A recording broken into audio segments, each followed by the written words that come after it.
कैसे आप सभी लोग, एक बार फिर से स्वागत है आपका हमारे YouTube channel study with Yogesh में। पॉलिटी की जो डेप्थ में हमारी क्लासेस चल रही है वो अब कंटिन्यू रहेंगी, ठीक है। पॉलिटी के साथ एक सब्जेक्ट और चलेगा, वो शायद हिस्ट्री चलेगा, ठीक है। आप लोग जो भी कहेंगे वो मैं करा दूंगा, चाहे आप ज्योग्राफी कहें। मुझे लग रहा है वैसे ज्योग्राफी करनी चाहिए हमें डेप्थ में, क्योंकि ज्योग्राफी की जो भूगोल एक गहन अध्ययन करके एक फोल्डर बना होगा, देखना आप लोग। आप एक चीज़ का एक काम करना है, जो बच्चे क्योंकि डेप्थ में पढ़ना चाहते हैं और पेपर का स्टैंडर्ड भी आपको पता है, और आगे हमारे पास एक बहुत बड़ा एग्जाम है आरओ और एआरओ वाला, ठीक है। वो एग्ज़ाम है, तो मैं आप लोगों से एक रिक्वेस्ट करूंगा, क्योंकि उसका मेंस भी होगा और प्रीलिम्स भी, और खाली प्री निकाल देने से ही आपका सिलेक्शन नहीं हो जाएगा। इस चीज़ को ध्यान देना, ठीक है।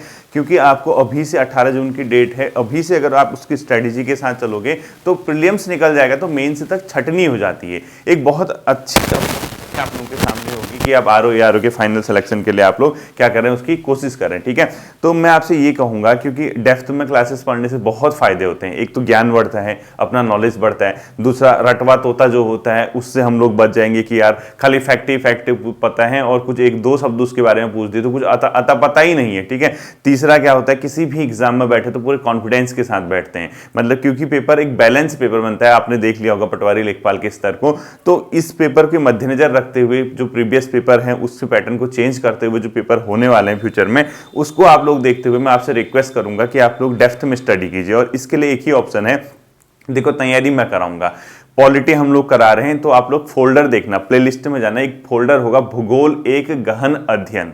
ध्यान से समझना, भूगोल एक गहन अध्ययन, उसमें 15, 16, 16, 17 वीडियोज होंगी। जितनी जल्दी हो सके उसको एंड कर लीजिए, जिसने उसके नोट्स नहीं बनाए हैं, ठीक है। तो क्लासेस कैसे चलेंगी, पॉलिटी और ज्योग्राफी की डीप स्टडी, उत्तराखंड की एक क्लास, एक या दो क्लासेस उत्तराखंड की डीप स्टडी की, ओनली कब, वीकेंड पे, ठीक है। इसके साथ चूंकि पेपर है कनिष्ठ सहायक का, वो साइंस की डिमांड कर रहे हैं, साइंस वाले जो बच्चे हैं वो कल एक शाम को आ चुके, तो इवनिंग के टाइम पे मैं कोशिश करूंगा आप लोगों को साइंस की क्लास दे सकूं, ठीक है। यानी आपकी जो क्लासेज आएंगी साइंस की, वो उसी टाइम पे आएंगी, 8, साढ़े 8, 9 बजे के टाइम पे जब भी आएंगे, ठीक है। तो आपका काम बन जाएगा उससे। देखिए, केंद्र शासित प्रदेश और राज्यों का उद्भव हम लोग देखते हैं बच्चों, भारत में आखिर हुआ कैसे, क्योंकि मैंने आपको लास्ट टाइम पे बताया था संघ और उसका राज्य क्षेत्र। और हाँ, उसमें कुछ बच्चों ने एक कमेंट किया था, अगर वो क्लासेस देख रहे होंगे तो उन्होंने ये लिखा था, सर एक चीज बताइए, जब संसद, क्योंकि 368 के तहत जो संशोधन होता है वो दो तरीके का होता है, ठीक है, संविधान में।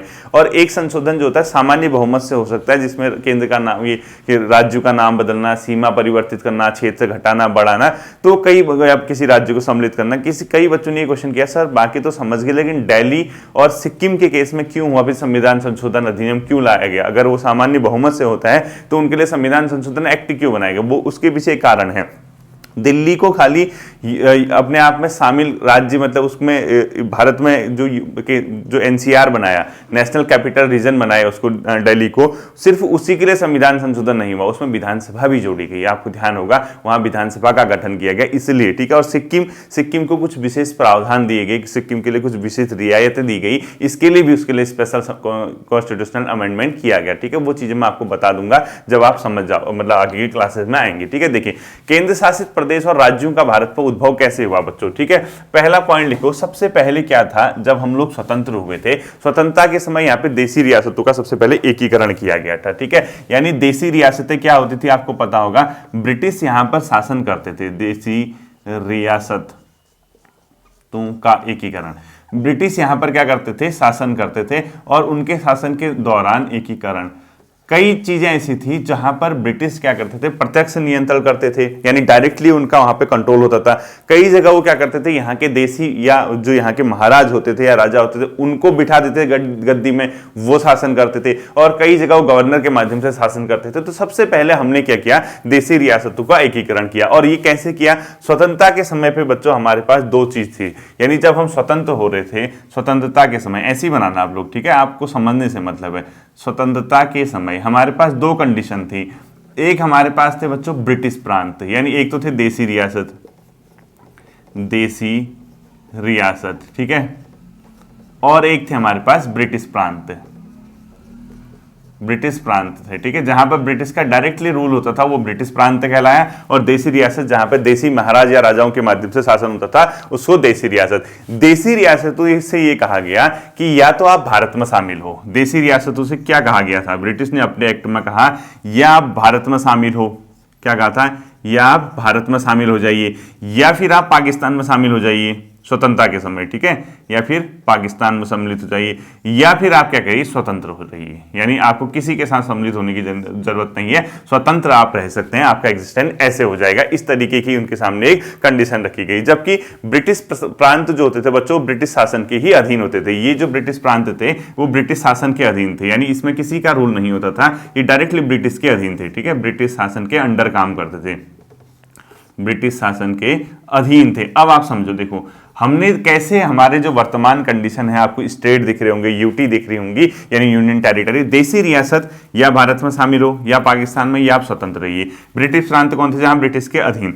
अब इस कंडीशन में अधिकांश देशी रियासतें भारत में शामिल हो गई थी, ठीक है, यानी उनको भारत में शामिल करवा लिया गया था। संख्या जो भारत के भूभाग में शामिल हुई थी वो टोटल थी देखो 552 अपने आप में जो थे बच्चों क्या हुए थे, ये भारत में जो 552, क्योंकि ये जो देशी रियासतें थी ना, ये भारत के भूभाग में कितनी थी, देखो भारत के भूभाग में, भारत के जो पोर्शन में थी भूभाग में, ये थी अपने आप में 552।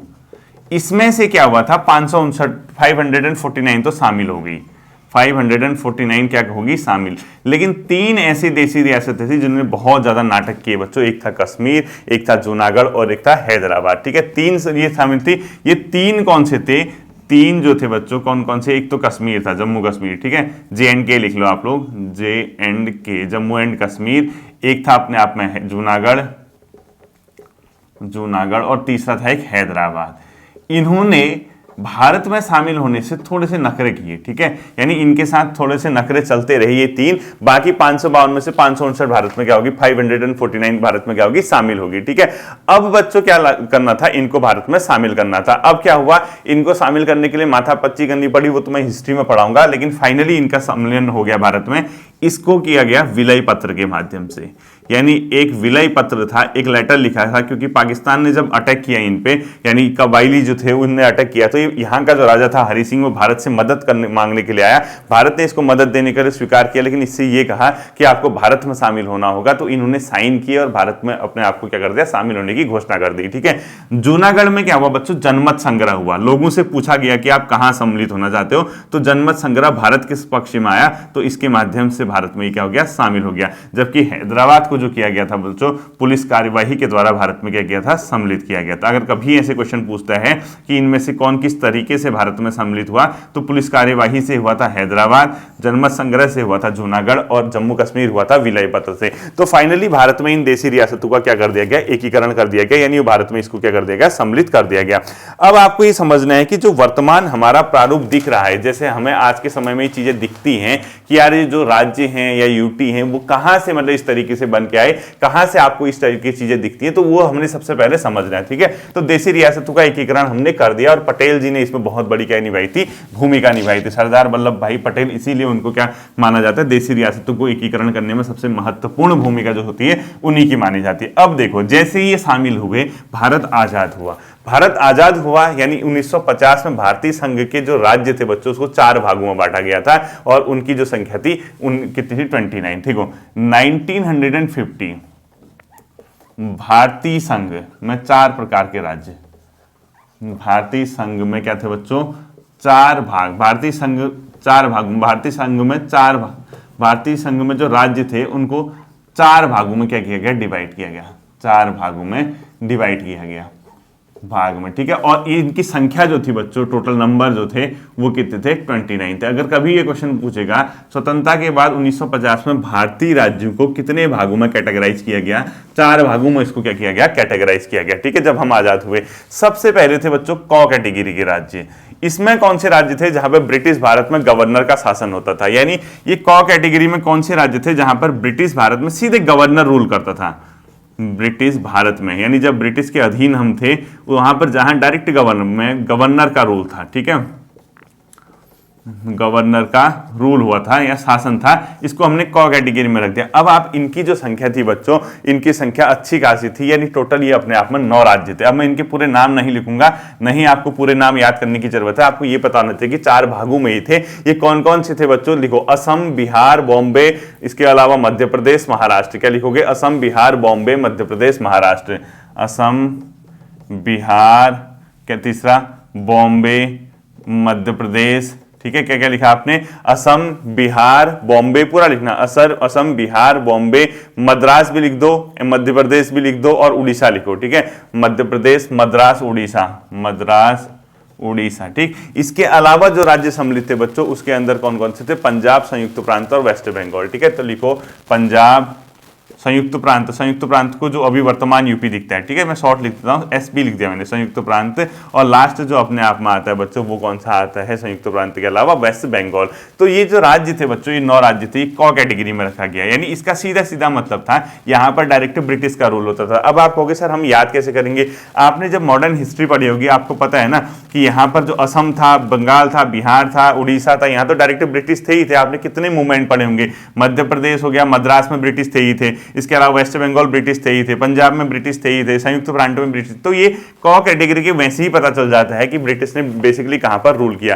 ख कैटेगरी में थे बच्चों जो राज्य विधानमंडल के साथ शाही शासन जो करते थे, यानी जिसके पास विधानमंडल होता था लेकिन किसकी नजरों में वो शासन करते थे, यानी देसी रियासत शासन करते थे उसमें। ठीक है, ख लिखो, इसमें देसी रियासतों का शासन होता था, यानी लिखो इसमें राज्य विधानसभा के साथ शाही शासन, यानी इनके पास विधानसभा शुरू होगी थी लेकिन सभा शाही शासन होता था, यानी विधानसभा के साथ शाही शासन। इसका ये मतलब था कि यहाँ पर सीधा सीधा मतलब है कौन करता था रूल, देसी रियासत वाले करते थे, यानी उनके जो राजा करते थे। और ये जो बेसिकली राज्य थे बच्चों इसमें कौन कौन से थे, हैदराबाद, जम्मू कश्मीर, मध्य भारत, मैसूर, पटियाला, पूर्वी पंजाब, इसके अलावा राजस्थान का इलाका, सौराष्ट्र का इलाका, त्रावणकोल का इलाका, कोचीन का इलाका, विंध्य प्रदेश का इलाका। ठीक है, तो आप एक एक करके लिख लो। पहला लिखो इसके अंदर हैदराबाद, सारे नहीं लिखाऊंगा मैं। ठीक है, पहला लिखो हैदराबाद, दूसरा लिखो जम्मू और कश्मीर, तीसरा लिखो मध्य भारत, इसी में लिखना है। ठीक है, चौथा लिखो आप मैसूर, पांचवा लिखो आप पटियाला, फिर लिखो पूर्वी पंजाब, पटियाला एवं पूर्वी पंजाब एक ही है, पटियाला एवं पूर्वी पंजाब कर दो। ठीक है,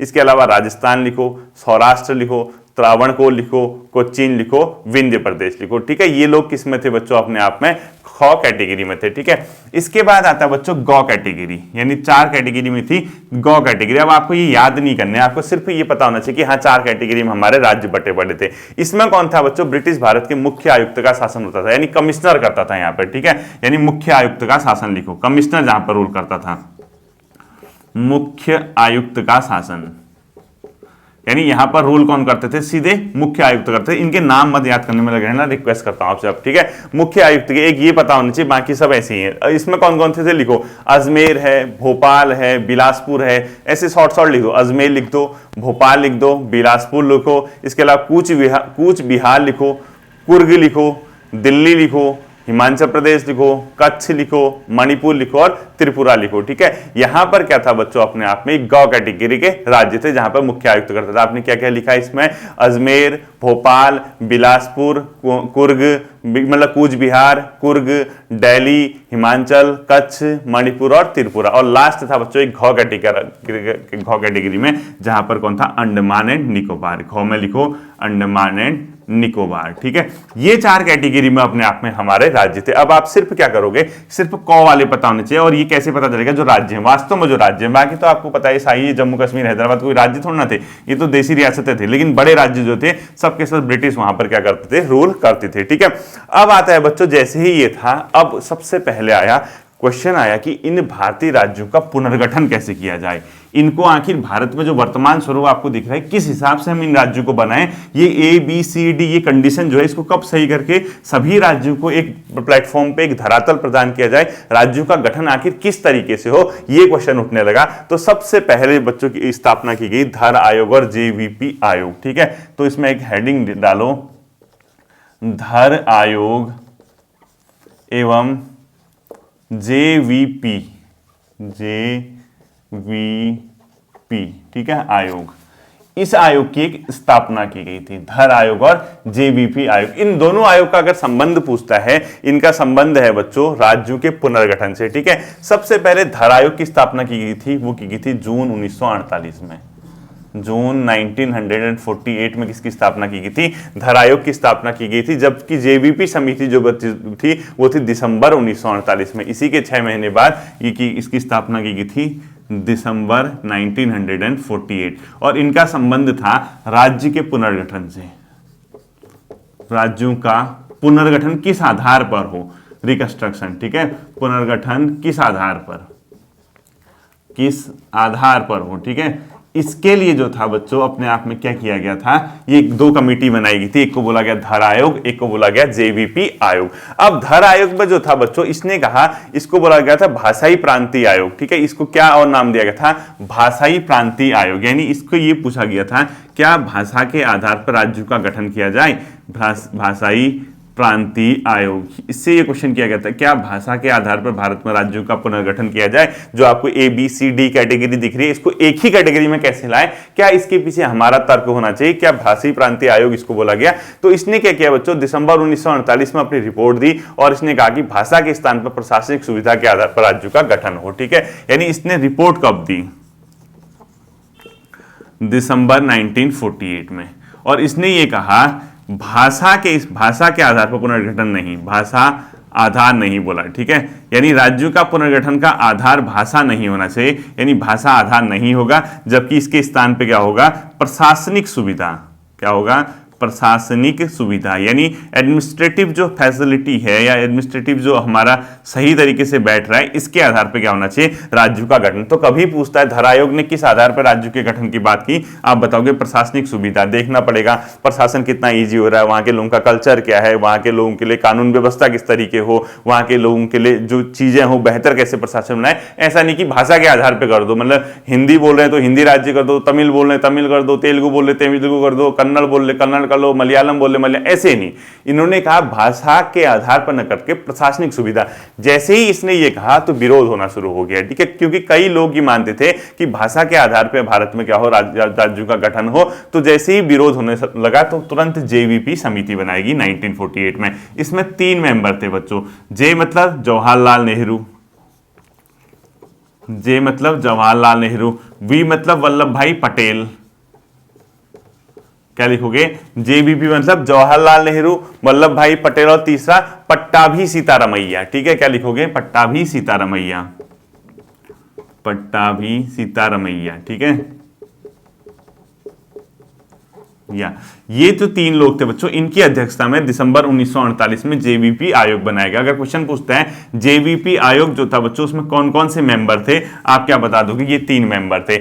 इन्होंने फिर ये चेक करना शुरू किया कि किस आधार पे हमने राज्यों का गठन करना है। तो इन्होंने कहा बच्चों औपचारिक रूप से इन्होंने भी अस्वीकार किया और राज्यों का गठन भाषा के आधार पर इन्होंने क्या कहा, ठीक है। यानी इसने भी ये कहा कि भाषा के आधार पर राज्यों का गठन नहीं हो सकता है, ठीक है। लिखो, भाषा के आधार पर, भाषा के आधार पर राज्यों का गठन अस्वीकार किया इसने, राज्यों का गठन औपचारिक रूप से अस्वीकार, औपचारिक रूप से अस्वीकार कर दिया, बोला नहीं, ऐसे नहीं होगा, ये नहीं चल पाएगा, ऐसे सही नहीं रहता है, हम भाषा के आधार पे गठन नहीं कर सकते। अब आप कहोगे सर आखिर ये भाषा के आधार पे क्यों, मतलब ये राज्यों के गठन की मांग कर रहे थे, क्योंकि जब हम स्वतंत्रता आंदोलन के दौरान थे बच्चों, उसी टाइम से भाषा के आधार पर राज्यों के गठन की मांग हुई थी। और कांग्रेस ने भी अपने 1920 के अधिवेशन में कहा था कि हम लोग भाषा के आधार पर राज्यों का गठन करेंगे। इसीलिए जैसे ही स्वतंत्र हुए राज्यों ने मांग करना शुरू कर दिया कि ना आप हमें भाषा के आधार पर बनाओ, जहां की जो भाषा वहां का एक राज्य होगा, ठीक है। उसके बाद क्या हुआ, जब इसने मना किया, एक गांधीवादी नेता थे बच्चों, उनका नाम था गांधीवादी नेता पोट्टी श्री रामुलु। उन्होंने भूख हड़ताल कर दी और 56 दिनों के बाद उनका निधन हो गया। इसके परिणाम स्वरूप क्या हुआ, गांधीवादी नेता, आप इसी के नीचे लिखना आप, ठीक है, उसके नीचे को लिखोगे, यहां को, यहां ऐसे लिखोगे, ठीक है। देखो, गांधीवादी नेता,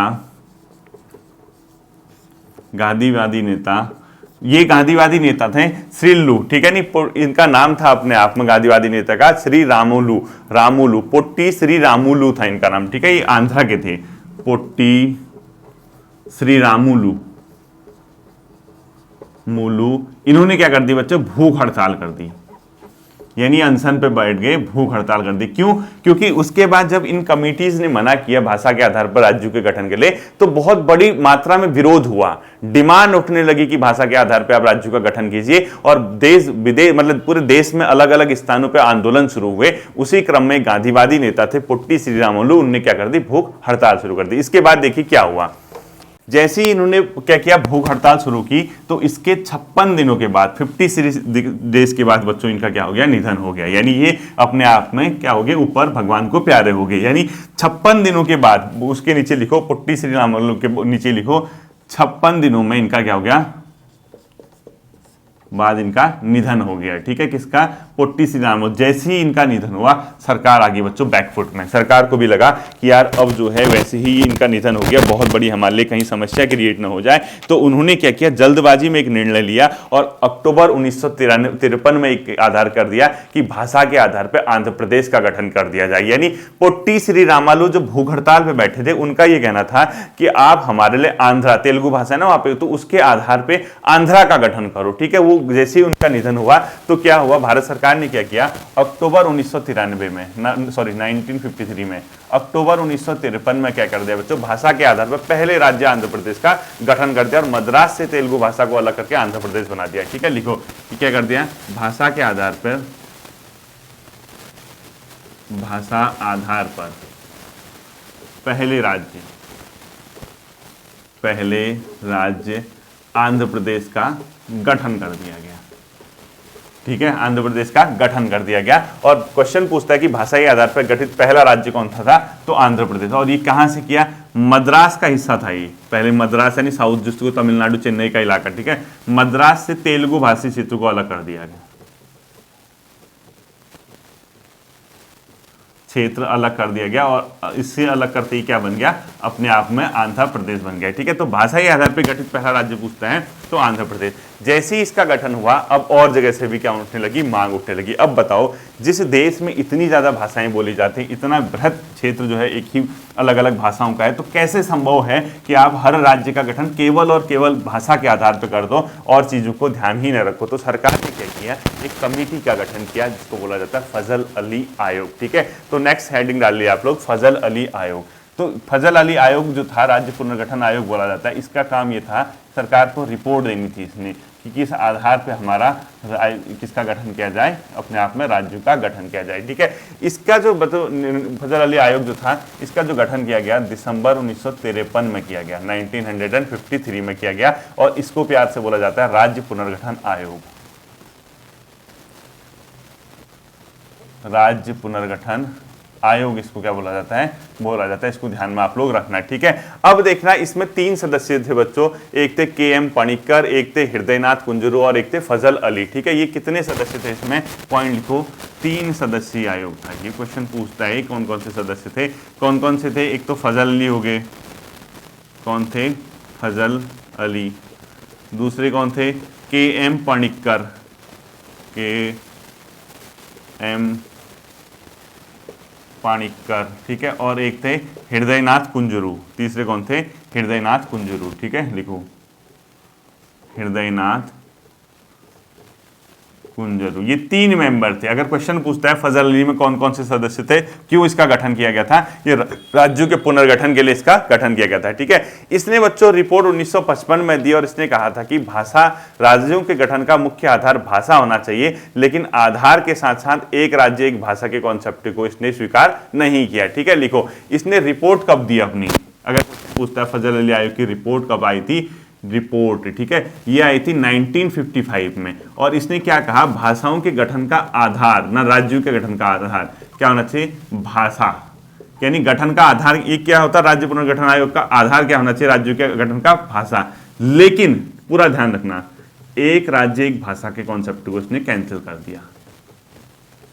एक राज्य एक भाषा नहीं कहा इसने। ठीक है, इसने बोला हाँ ये ठीक है कि आप राज्यों का गठन कीजिए, उसमें भाषा को प्रायोरिटी दीजिए, यानी भाषा आप सबसे ऊपर रखिए किसी राज्य के गठन के लिए, लेकिन ऐसा भी मत कीजिए ना कि आप एक राज्य बना रहे हैं उसके लिए एक भाषा, यानी सिर्फ और सिर्फ भाषा ही आपके राज्य के गठन का आधार होगी, ऐसा नहीं चलेगा। आप एक काम कीजिए, एक राज्य एक भाषा के कॉन्सेप्ट को कैंसिल कीजिए, भाषा को मुख्य आधार देखिए, लेकिन इसके साथ साथ आपको वहां की प्रशासनिक सुविधा देखनी होगी, देश की एकता व सुरक्षा को ध्यान रखना होगा, भाषाई एवं सांस्कृतिक एकरूपता पे ध्यान देना होगा, वित्तीय एवं प्रशासनिक आर्थिक तर्क इसने दिए और लोगों का कल्याण। इसने क्या कहा कि आधार भाषा होना चाहिए, लेकिन एक राज्य एक भाषा नहीं होनी चाहिए। इसके बदले इसने क्या कहा, देश की एकता व संप्रभुता देखनी है, देश की एकता भी देखनी है, वह संप्रभुता। ठीक है, सोवरेनिटी, संप्रभुता ये देखनी है। सांस्कृतिक व भाषाई एकरूपता, भाषाई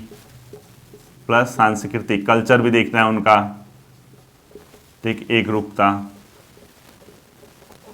ये भी देखना है, ठीक है। और इसके अलावा इसने कहा प्रशासनिक व वित्तीय व आर्थिक कल्याण, प्रशासनिक प्लस वित्तीय वो आर्थिक तर्क भी दिए, ठीक है। आर्थिक विकास कैसे होगा, क्या होगा, ये सब दिए, आर्थिक तर्क। और इसने क्या कहा, अंतिम पॉइंट जो अपने आप में जो इसके थे, भाषाई आधार पर राज्यों के गठन को मना करते हुए इसने कहा लोगों का कल्याण होना चाहिए, इस आधार पे आप लोग क्या बनाओ, राज्यों का गठन करो, लोक कल्याण, ठीक है। ये कहा इसने फजल अली। जैसे ही इसने अपनी रिपोर्ट दी, सरकार ने बच्चों इसकी रिपोर्ट को एक्सेप्ट कर लिया और राज्य पुनर्गठन एक्ट 1956 के रूप में पारित किया, ठीक है। तो इसने क्या किया, सरकार ने स्वीकार कर लिया, लिखो सरकार स्वीकार कर लिया। और जैसे ही सरकार ने स्वीकार किया तो भारत में एक राज्य पुनर्गठन अधिनियम 1956 बना, ठीक है। तो जैसे ही इसने स्वीकार किया भारत में राज्य पुनर्गठन अधिनियम, राज्य संसद ने पास कर दिया, ठीक है, पुनर्गठन अधिनियम एक्ट 1956 सामने आया। और जिसमें 1956 सामने आया, जो आपका अभी मैंने बताया कि 14 राज्य, मतलब जो अपने आप में क्या थे, 4 कैटेगरी वाले थे, वो सब समाप्त कर दिए। उनको समाप्त करने के बाद भारत में 14 राज्य और 6 क्या बने थे अपने आप में, स्टार्टिंग में यूटी, यूनियन टेरिटरी बने थे, ठीक है। तो राज्य पुनर्गठन एक्ट के पास होते ही 14 राज्य और 6 यूनियन टेरिटरी अपने आप में बने थे, इसको याद आप लोग रखना, ठीक है। तो अगर कभी क्वेश्चन पूछता है फजल अली आयोग की सिफारिश के बाद भारत में कितने राज्य अस्तित्व में आए, स्टार्टिंग में 14 राज्य और 6 अपने आप में संघ शासित प्रदेश, 6 यूटी, ये अपने आप में भारत में क्या करते हैं, एग्जिस्ट किए उस समय, ठीक है, इस एक्ट के। और ये यूटी थे बच्चों अंडमान एंड निकोबार, दिल्ली, हिमाचल, लक्षद्वीप, मणिपुर और त्रिपुरा। और राज्य जो थे बच्चों असम। अब राज्य में लिख लो ये 14 स्टेट आखिर कौन कौन से थे उसके बाद, ठीक है। लिखो, पहला लिखो आंध्र प्रदेश, तो पहले ही बन गया था, ठीक है। दूसरा लिखो आसाम, तीसरा लिखो बिहार, चौथा लिखो बॉम्बे, पांचवा लिखो जे एंड के, ठीक है। उसके बाद लिखो केरल,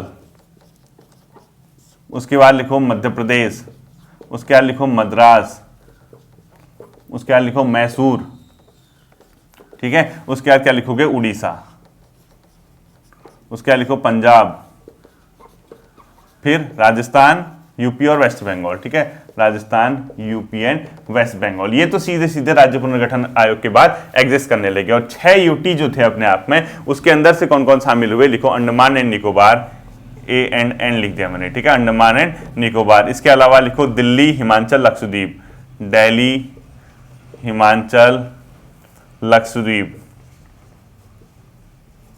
ठीक है। इसके अलावा मणिपुर, त्रिपुरा, मणिपुर और त्रिपुरा, ठीक है। ये अपने आप में क्या है बच्चों, यूटी के रूप में सामने आए। अब इनका क्या हुआ, धीरे धीरे यहां से इन्हीं को डिवाइड किया गया, इन्हीं से अलग अलग क्षेत्र को क्या किया गया, एक मतलब बनाया गया, ठीक है। अब इन्हीं को अलग करके इन्हीं से अलग अलग क्षेत्र कैसे बने, हमने वो देखना है। अब देखना है, यहां से प्रश्न पूछा जाता है पेपर में, जो मैं अब बताऊंगा। यहां से कभी कभी राज्य कब बने, किससे अलग होके बने, या क्रम उसका पूछ लेता है। तो सबसे पहले क्या हुआ, देखो 1960 में जो अभी मैंने बॉम्बे लिखा है, वो 2 भागों में अलग हो गया बच्चों, ठीक है, क्योंकि बहुत ज्यादा प्रॉब्लम हो रही थी, एक को महाराष्ट्र, एक को गुजरात। यानी जो बॉम्बे था, इसमें पहले पूरा भाग था जिसमें मराठी और गुजराती दोनों थे, लेकिन 1960 में बॉम्बे को तोड़ के महाराष्ट्र व गुजरात में बना दिया गया कन्वर्ट। जो गुजराती बोलते थे उसके लिए गुजरात, जो मराठी बोलते थे उनके लिए महाराष्ट्र। तो अगर कभी क्वेश्चन पूछता है कि अगला जो स्टेट अस्तित्व में आए वो कौन थे, महाराष्ट्र व गुजरात आई, ठीक है। इसके बाद क्या हुआ बच्चों, दादर एवं नागर हवेली जो थी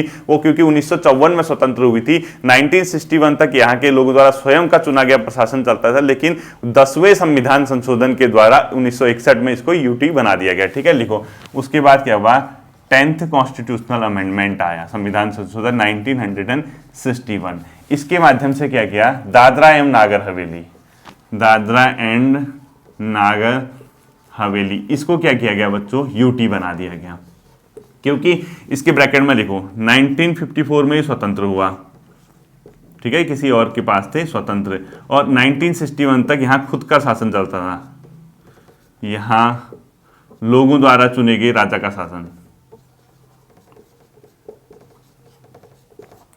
चुने गए राजा का शासन होता था, ठीक है, राजा का शासन चलता था इस वाले पोर्शन में, कब, 1961 तक, ठीक है। इसके बाद क्या हुआ बच्चों, गोवा, दमन एवं द्वीप को 1961 में पुलिस कार्रवाई से शामिल किया गया, ठीक है। लिखो 1961 में क्या हुआ, पुलिस एक्शन हुआ, पुलिस कार्यवाही, इससे क्या हुआ बच्चों, पुलिस कार्यवाही से जो अपने आप में गोवा, दमन एवं द्वीप थे उसको क्या किया गया, शामिल किया गया। ठीक है, 1961 में पुलिस कार्यवाही से गोवा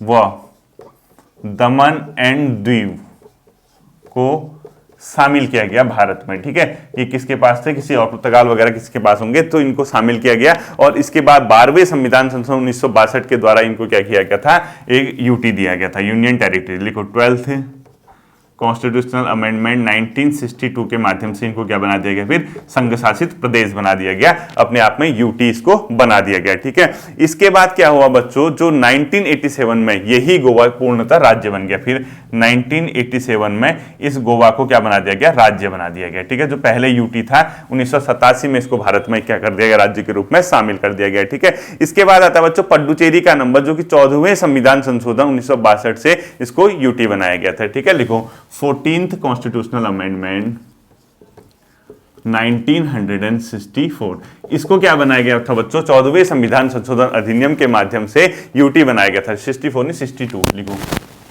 62 से इसको केंद्र शासित प्रदेश बनाया गया था, क्योंकि उससे पहले किसके बारे में, पड्डुचेरी के बारे में। किसके बारे में, पड्डुचेरी के बारे में। ठीक है, पड्डुचेरी के बारे में अपने आप में ये क्या बनाया गया था, इसके बाद यूटी के रूप में इसको शामिल किया गया था। ठीक है, क्योंकि फ्रांस से 1954 में पड्डुचेरी, कराईकल, माहे और यनम पहले 1900, देखो मैं बता रहा हूँ, ये पड्डुचेरी जो था बच्चों ये फ्रांस के अंडर था। पहले किसके अंदर था, ये फ्रांस के अंदर था। ये पड्डुचेरी आपको पता होगा फ्रांस का हिस्सा था, ये फ्रांस का था हिस्सा। ठीक है, और ये फ्रांस से कब लिया हमने, 1954 में। ये किससे लिया, 1954 में। और इसको 4 भाग लिए इससे, उन 4 भागों को मिला के अभी भी पड्डुचेरी कहलाता है। एक को बोलते हैं पड्डुचेरी, कराईकल, माहे और यमन। ठीक है, पड्डुचेरी लिखो,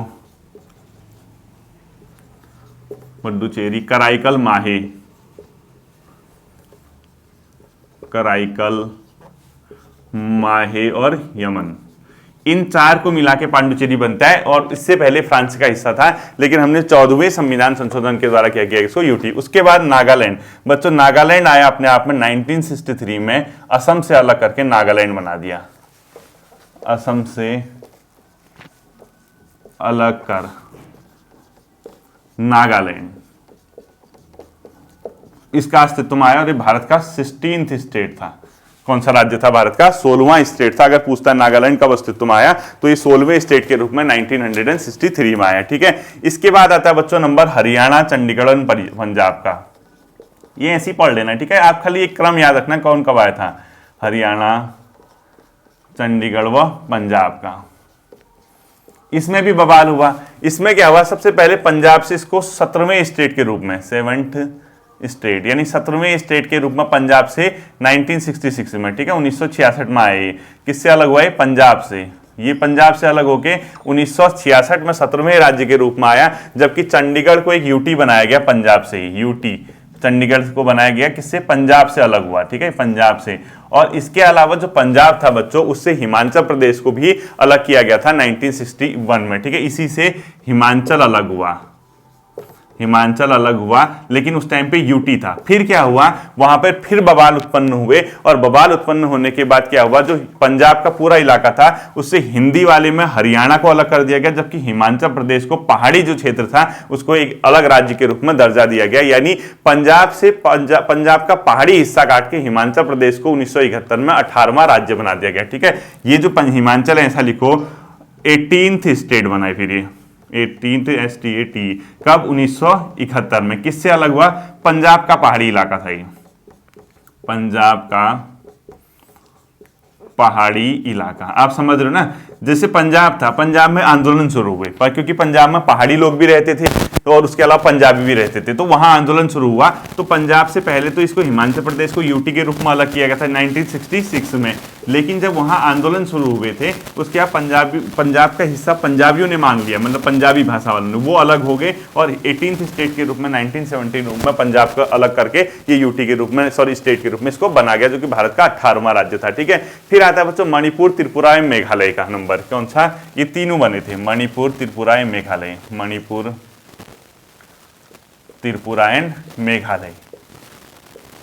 ये मणिपुर, त्रिपुरा, मेघालय का जो नंबर पड़ता है ये पड़ता है 1972 में, और 19वां, 20वां और 21वां संविधान संशोधन इनके लिए किया गया था, ठीक है, 1972 में। ये कौन सा था, 19th था, ये 20th कॉन्स्टिट्यूशनल अमेंडमेंट, और ये 21वां, सॉरी एक संविधान संशोधन नहीं, राज्य, ठीक है, राज्यों का क्रम है ये, संविधान संशोधन नहीं था, 19वां, 20वां और 21वां राज्य था। अब आप कहोगे सर ये संविधान संशोधन आप तो कहते होता नहीं, ये कैसे हो रहा, ये तो नॉर्मल बहुमत से होता है ना। मैंने कहा कि 368 के तहत नहीं होता। नॉर्मल संविधान संशोधन 3 प्रकार से होते हैं टोटल, 2 तो 368 के तहत होते हैं और एक जो सामान्य बहुमत से मैंने आपको बताया था, ठीक है। अब हम पहुंच गए 20, 21, 22 स्टेट तक, यानी अब आता है उसके बाद जो सिक्किम का नंबर, किसका आता है, सिक्किम का नंबर। सिक्किम को भी भारत में शामिल करने की जिद्दोजहद चली थी, ये क्वेश्चन आता भी है बच्चों पेपर में, ठीक है। अगला आता है किसका नंबर, सिक्किम का नंबर आता है। देखो सिक्किम में क्या था बच्चों, 1947 तक एक शाही शासन चलता था, वहां के राजा का शासन चलता था, शाही शासन, ठीक है। कब, 1947 तक यहाँ पर शाही शासन चलता था। शासन जो था वो चोग्याल कहलाता था, ठीक है। 1947 में जब भारत स्वतंत्र हुआ, भारत द्वारा सिक्किम के विदेश, रक्षा और कम्युनिकेशन, संचार का उत्तरदायित्व ब्रिटिश शासन समाप्त होने के बाद ले लिया गया, ठीक है। यानी यहाँ पर किसका शासन था, चोग्याल बोलते थे उसको, चोग्याल, ठीक है। जब 1947 में भारत स्वतंत्र हुआ, भारत क्या हुआ जब स्वतंत्र, तो यहां पर जो सिक्किम था बच्चों, इस सिक्किम में कौन कौन से 3 मामले सिक्किम के, यानी अपने आप में भारत द्वारा कि सिक्किम के 3 मामले ले लिए गए। भारत द्वारा विदेश, फॉरेन, रक्षा, डिफेंस, और संचार, कम्युनिकेशन, भारत देख मामले, ठीक है, मामले भारत ने देखना शुरू किया। किसके, सिक्किम के मामले भारत देखता था, ठीक है। उसके बाद क्या हुआ बच्चों, यहां पर कुछ एक प्रकार से जो सिक्किम है, सिक्किम द्वारा भारत में शामिल होने की इच्छा दिखाई गई, यानी 1974 आया, सिक्किम द्वारा भारत में शामिल होने की इच्छा। सिक्किम ने क्या किया, भारत में शामिल होने की इच्छा जताई, ठीक है। सिक्किम ने क्या किया, भारत में शामिल होने की इच्छा, भारत में शामिल की इच्छा जताई थी, किसने, सिक्किम के द्वारा। जैसे 1974 में सिक्किम के द्वारा भारत में शामिल होने की इच्छा जताएगी, तो भारत में 2 नए अनुच्छेद जोड़े गए, एक 2 का क और एक नई अनुसूची जोड़ी गई, उसका बोला गया था 10वीं अनुसूची, ठीक है। इसके लिए आर्टिकल, ये पढ़ना नहीं है, ठीक है, 2 का क और अनुसूची 10th जोड़ी गई, जो कि इसकी संबद्धता से था, मतलब अटैचमेंट होना था, भारत के साथ अटैच करना था इसको, ठीक है, संबद्धता से सम्मिलित अपने आप में ये था। कौन सा, ये आर्टिकल 2 का और एक ये अनुसूची ये। अब ये संबद्धता की शर्त थी मतलब इसमें, ठीक है। अब क्या हुआ, 1975 में वहां पर जनमत द्वारा सिक्किम के लोगों ने क्या किया, हम चोग्याल का शासन नहीं चाहते हैं और सिक्किम भारत का अभिन्न अंग बने, ये चाहते थे, ठीक है। यहां पर 1975 में जनमत संग्रह हुआ, लोगों से पूछा गया, जनमत संग्रह हुआ और उन्होंने क्या किया, हम इस चोग्याल का शासन नहीं चाहते, चोग्याल का शासन नहीं चाहते, वहां के लोगों ने कहा शासन नहीं चाहते, और उनका मत था कि हम भारत में क्या हो, शामिल हो। वहां के लोगों का मत था भारत में शामिल होने का, कहां के लोगों का, सिक्किम के। तो सिक्किम ऐसे भारत में शामिल हुआ, ठीक है। तो भारत के में शामिल होने का जब मत था, तो भारत में क्या किया गया बच्चों, एक संविधान संशोधन, जो पहले आपने अभी पढ़ा, सिक्किम संबद्ध राज्य का दर्जा, जैसे 1976 में सिक्किम के भारत ने इच्छा जताई थी ना, सिक्किम भारत में शामिल हो, इसकी इच्छा जताई गई थी। तो भारत ने क्या किया था, जो ये वाला पोर्शन जोड़ा था, ये जोड़ा था बच्चों अपने आप में किससे, 35वें संविधान संशोधन 1974 के द्वारा। ये वाला जो पोर्शन जोड़ा था, ये जोड़ा था 35th कॉन्स्टिट्यूशनल अमेंडमेंट 1974 के द्वारा, ठीक है। तो पूछता नहीं है सिक्किम को भारत का एक सहराज्य कब बनाया गया, संबद्धता से कब जोड़ा गया था, 35वें संविधान संशोधन 1974 के द्वारा जोड़ा गया था, ठीक है। उसके तुरंत बाद क्या हुआ देखिए, तो संबद्धता से कौन सा था, ये था। अब जनमत संग्रह हुआ, जनमत संग्रह होते ही इसको क्या किया गया, 36वें संविधान संशोधन 1975 के द्वारा पूर्ण राज्य बनाया गया और भारत का ही किया गया, तो 22वां राज्य बना और आर्टिकल 371 का 24 इसके लिए लाया गया था, ठीक है। तो फिर क्या हुआ, 36 कॉन्स्टिट्यूशनल अमेंडमेंट 1975 से इसको शामिल कर पूर्ण राज्य दिया गया, ठीक है। ये क्वेश्चन पूछता है सिक्किम को पूर्ण राज्य किससे मिला, और ये भारत का कौन सा था, 22वां राज्य था, ठीक है। तो भारत का 22वां राज्य सिक्किम बना, 1975 में पूर्ण राज्य बना, और जो ये वाले प्रावधान थे इसको समाप्त कर दिए गए, यानी अपने आप में 2 को और 10 की जो इससे ये कॉन्स्टिट्यूशनल अमेंडमेंट था, ये इसको इससे क्या कर दिया गया, एंड कर दिया गया, एक पूर्ण राज्य का उसका दर्जा दिया गया। फिर आता है मिजोरम, आंध्र प्रदेश, अरुणाचल प्रदेश, गोवा, ठीक है। फिर अगले कौन से आते हैं लास्ट के लिखो, मिजोरम, अरुणाचल प्रदेश एंड गोवा। इसका किसका नंबर आता है, मिजोरम, अरुणाचल प्रदेश और गोवा। ये पहले यूटी वगैरह रही, गोवा तो मैंने पढ़ा दिए हैं। लिखो मिजोरम, अरुणाचल प्रदेश व गोवा, लास्ट के लिखो, ठीक है, 2, मिजोरम, अरुणाचल प्रदेश एंड गोवा, इनका नंबर आता है। ये तो भारत के थे बच्चों 23, 24 और 25 में राज्य, 23, 23, 24 एंड 25 स्टेट, ठीक है। 23, 24 और 25वें राज्य के रूप में इनको शामिल किया गया भारत में, और ये सम्मिलित किए गए बच्चों 1980। सम्मिलित क्या मतलब, अपने आप में यूपी वगैरह से तो अलग बात है, ठीक है। फिर अगला नंबर आता है इसका छत्तीसगढ़, उत्तराखंड और झारखंड। ये किए गए बच्चों सन 2000 में। इससे अलग हुए क्या हुई तो आप पढ़ते रहना। ये था 26वां राज्य, 26, ये था 27, ये था 28, ठीक है। 26, 27, 28वें राज्य के रूप में सम्मिलित किए गए थे। उसके बाद अंतिम आता बच्चों तेलंगाना। तेलंगाना जो था बच्चों वो 2014 में शामिल किया गया था, क्योंकि भारत का 29 स्टेट था तेलंगाना। और लास्ट में क्या गया बच्चों, जम्मू कश्मीर एवं लद्दाख को उसके बाद अलग कर दिया गया जो राज्य के रूप में था। फिर भारत में क्या बचे थे 28। फिर लास्ट में क्या हुआ JNK, ये 2019 में क्या बना गया, 2019 में इसको क्या कर दिया, स्टेट से हटा के अभी क्या बना दिया गया, यूटी बना दिया गया, यूनियन टेरिटरी। और दादर एवं नागर हवेली, दमन एवं दीव को पूरा एक कर दिया गया। तो ये पूरा का पूरा अभी वर्तमान में कितने हैं, 28 स्टेट हैं और 8 के हैं अपने आप में यूटी हैं, ठीक है। अभी कौन कौन से हैं, क्या है नाम, इनके बारे में थोड़ा अगर आप चाहोगे तो पढ़ लेना। वैसे इससे क्वेश्चन इतना ही आता है जो मैंने आपको बता रखा है, इसके अलावा इससे कुछ भी नहीं पूछा जाता है, ठीक है। थोड़ा सा लेंथी क्लास होगी, लेकिन इसके लिए टॉपिक को कंप्लीट करना बहुत ज़्यादा क्या होता है, जरूरी होता है, वरना आधे में इसको नहीं छोड़ सकते हैं। आप लोग इसको एक बार रिवाइज कर लेना, एक बार देख लेना, और इससे कहीं ना कहीं एक आध क्वेश्चन आपके पेपर में बन जाएंगे, ठीक है। होपफुली ये जो चीज़ है आपकी समझ आई होगी। फिर मिलते हैं अगले सेशन पर, अपना ध्यान रखिएगा। Thank you.